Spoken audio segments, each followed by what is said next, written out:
Hi, I'm Chris Denogean, Chief Engineer for DrumChannel.com. Now in our last video, we talked about effectively miking a drum set and getting a great sound right out of the gates. So today, we're going to move on to a live band setup. We brought in some special guests, but most importantly, we're going to hear some great music. Let's get started.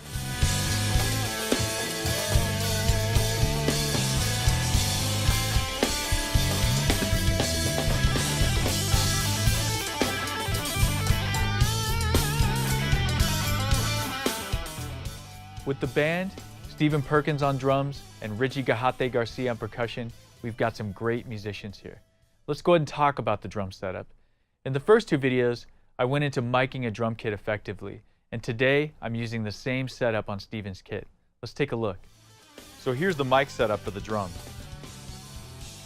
A D6 on the kick drum, i5 mics on the snares, SCX1C for the hi-hat, micro Ds, D2s, and D4s for the toms, and a lovely pair of SCX25As for the overheads.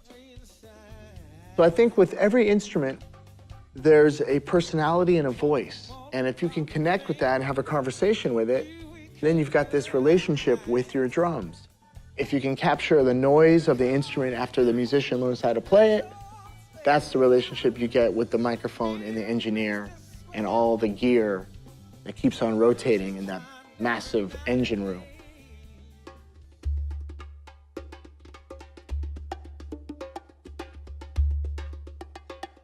On percussion, I used micro Ds for the congas, a D6 under the djembe, two ADX51s for area miking, and an SCX25A as a mono overhead. There's times when I've played and I hear the drums when I play it, and then I go to let's say, to listen to maybe a recording or something. I go, wow, are those my drums? You know, but there are times when I go like, wow, are those my drums? You know, so it depends on the quality of the sound shall we say, the microphones that are being used, but also on the sound of the instrument itself. Another thing that's very important, though, on the sound is your technique on the instrument. Because if you don't know how to get a proper sound out of an instrument, it doesn't matter how good the instrument is, it's not going to sound that good. So.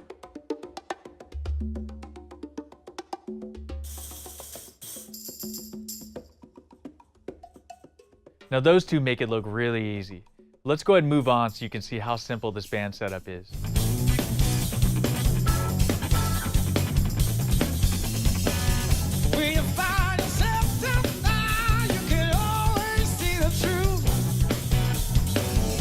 On bass, I simply used a D6 on the cabinet, and I like to start with placing the mic in the middle of the cone.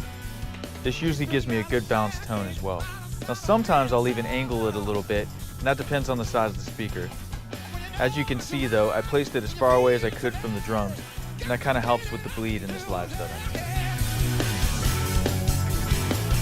Yes, you know it's all right. Everybody go down, down, down, down, down.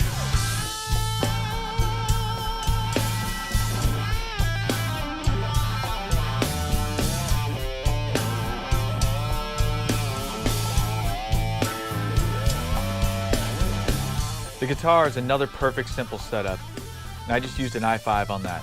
I placed the i5 about a ½ inch from the grill cloth, pointing at the center of the speaker cone at a slight angle. If you're using one mic, this is a good place to start, and you can play with the placement in a little bit to change your tone.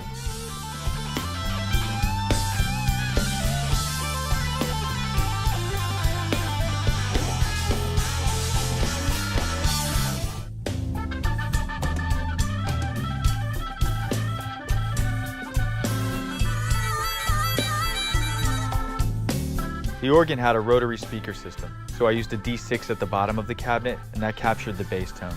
I also used an i5 for the top end. Now these two mics isolate very well in this live situation. Let's go ahead and take a listen.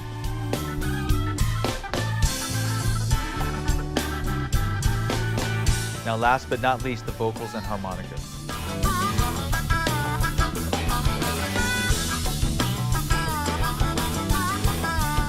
Now we used an OM7, which is a really versatile mic.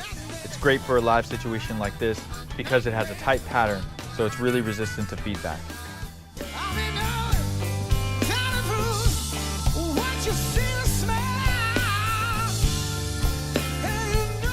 Many of the so-called live videos that you've seen are not really live at all, but recorded.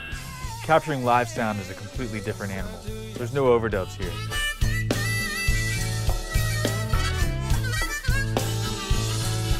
Now, as you can see, a simple setup like this can be very, very effective, but you're going to want to experiment on your own time as well.